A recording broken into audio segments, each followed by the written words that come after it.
It's Ramsey Dewey over here in Shanghai, China. Welcome to another edition of Q&A with the Coach. And apparently I'm a Saturday morning cartoon supervillain now with my fingers doing this for some reason. I just watched an old episode of He-Man and the Masters of the Universe with my kids because they saw a Skeletor meme on the internet and they wanted to know who this skeleton guy was, and I told them, once upon a time, this was the most popular cartoon in the world, which it was, and they saw an episode and they were like, No, I don't want any spoo. I hate spoo. I don't even know what spoo is. Now go away. this show's weird. Can we say another one? Anyway, timeless classics. We have a question today from Ex Effectum, who says, well, it's a combination of a statement and a question, but let's go through it together. Learning to fight is learning to act contrary to instinct and impulse. Well, yeah, a lot of it is, because our natural instincts compel us to survive rather than to win fights. Our natural fighting instincts, if you will, combative instincts, are to either grab the danger and hold it very close to us if we can't get away from it, to push it away if it gets too close, out of our personal space, or to run away from that danger and to remove ourselves from the problem. Those are great self-preservation instincts and terrible instincts to impose your will in a fight. So in that regard, yeah. Now we can weaponize some of those if we retrain our instincts a bit. For example, I was having a conversation about triangle chokes the other day with a friend of mine he's a white belt in Brazilian Jiu-Jitsu, and he feels really comfortable when he gets in the guard on the bottom, just grabbing and holding and squeezing, and that's pretty normal when people start out because they're following that instinct to grab and hold on and squeeze. And he said, I really want to get good at triangle chokes, but I have a hard time opening up my guard. And I feel like I'm going to lose control, like my opponent's just going to pass my guard, and then I'm going to be in trouble. And I showed him a shoulder pin setup for the triangle choke, which is, it's a pretty simple way to squeeze and grab your way into a triangle choke. So essentially, I'm trying to get him to weaponize that instinct, that impulse to grab and squeeze and hold on. So he still has that self-comforting mechanism of grabbing and holding on and squeezing and feeling like he's in control, which you actually are with the shoulder pin. It's a great setup. I love it. I've got a whole video on the subject. Maybe I'll put a link to that. If not, check out my playlist on my channel, All the Triangle Chokes, an ongoing series where I plan to show you all the triangle chokes. I gotta stop laughing like that, man. Skeletor. Flippin' Skeletor, man. Okay. On with the question. I didn't even get to the question part yet.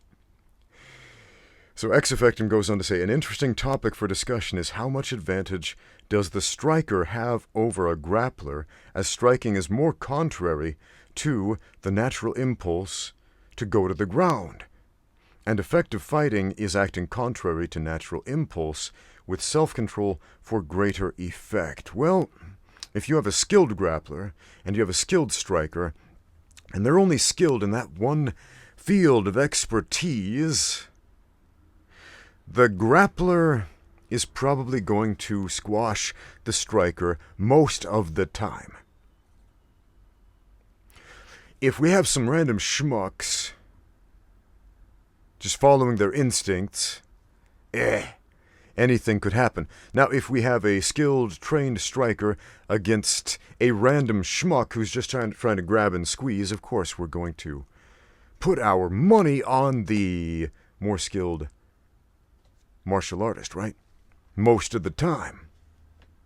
But, yeah, striking is different, especially striking with the fist. That's unique in martial arts around the world because there are very few indigenous martial arts in the cultures of the world where a fist is used as a weapon. I could point out a few. There's boxing. There are a few Chinese kung fu styles. There is, what's that African martial art where They wrap up one hand, their power hand, in like ropes, so it's a big old ball at the end, and they punch with that, and the other hand is open to use defensively, kind of like a jab and a cross. The shield and the spear, I think they call it, but not a lot of martial arts, indigenous martial arts of the indigenous cultures of the world that use the fist as a weapon. Most concentrate mostly on open hand, grappling, weapons. Why open hands? Because if we're actually using a martial art for warfare, if we're smart about that, we're going to have some weapons in our hands, more likely than not. And if the other guy has weapons and you have weapons and those weapons clash, it becomes a grappling situation. So grappling is useful, guys. If you don't know how to grapple, even if you are a phenomenal striker, a pretty average grappler has a very high chance of destroying you in a fight. A lot of people ask me questions like, Ramsey, who do you think you could beat in a fight? They'll name some famous boxers or kickboxers or movie stars. And I've answered a few of these questions in previous videos, and they make people angry when they hear my honest assessment, like, no way you could beat that guy. I'd be like, I just take him down and heel hook him, man. The dude knew absolutely nothing about grappling. Are you kidding me? He had no defense for it. What's he supposed to do? Anyway, just throwing out some hypotheticals there. If you don't know how to grapple, you're not a complete fighter. Obviously, if you don't know how to strike, you're not a complete fighter. If you don't understand the fusion of the two, you're definitely not a complete fighter. But there's more to this question. Ex Effectum goes on to say, it makes sense that there's an advantage in striking over grappling as a matter of resisting the impulse of going to the ground. Well, he left this question on a video that I just put out where some of my students and we did some sparring. And they were sparring under full unified rules of mixed martial arts. In other words, they can strike and they can grapple, they can do whatever they want, and I had some limitations. For 2 rounds, I only boxed. Right, my first sparring partner tried to take me down, tried to out-grapple me, and I just boxed. And I was able to stuff every one of his takedown attempts and land strikes and move around, and some people were like, huh, that's kind of interesting. It kind of looks like striking is more effective than grappling, except that that's not the case. Boxing for MMA means you have a strong understanding of grappling. If you don't want to go to the ground, you have to understand everything that entails. You have to understand wrestling in order to not wrestle in a fight. So, in that round, we didn't tie up at all. I didn't sprawl at all to stop the takedowns. And this is an interesting thing. A lot of people think all you need to do to stop takedowns is sprawl. And I rarely sprawl when people shoot on me. I rarely sprawl when people attempt takedowns. Because I've got better options. Better options that put me in a much more aggressive situation. Let me rephrase that. That put me in a position to impose effective aggressiveness more efficiently. I'll definitely have to make a whole video about that, because a lot of people don't really understand how to do that. How to posture, how to move their hips, how to articulate their spine in the correct sort of way to not get taken down and not have to do a dramatic level change. Anyway, there's still more to this question. Self-mastery is a huge thing in fighting for a reason, says Ex Effectum. That is true, absolutely true. That's the whole point of martial arts, self-mastery, right? He goes on to say, I would like to see a video about how to take a punch. We're changing gears here. How to take a punch. Don't take punches. Once again, if you look at that video you were commenting on, where I went 4 rounds against my students who were trying to punch me, trying to kick me, trying to take me down. How many punches did I take? Not too many. I took a few kicks to the midsections and to the legs, but avoided almost every punch to the head. That should be your goal. Avoid the punches. Don't take them. The punches you do not see are the ones that will knock you out. The punches you do see, yeah, you can deal with those. You can avoid them, but don't get hit. Don't get hit. There's no magic tip to make you more resilient to punches other than a few basic principles of, if you're being hit in the body, breathe correctly. I made a video a few years ago that just recently, for some reason, has exploded. Went from like a couple hundred views to like 200,000 views almost overnight for a 4-year-old video that just the YouTube robots decided to pull that one out of the closet and start showing it to people for some reason. Weird how the algorithm works, but in this video, I do a scathing critique of this stunt. It's not an exercise, it's a stunt that I see on social media all the time, especially from women.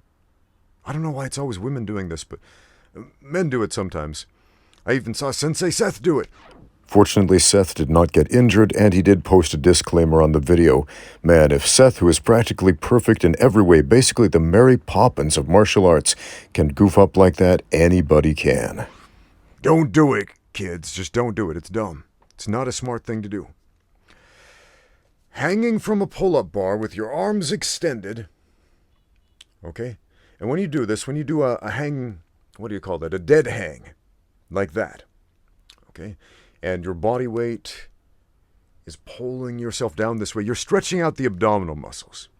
And so you are no longer able to naturally contract your abdominal muscles in the way that you should to receive a blow to the body.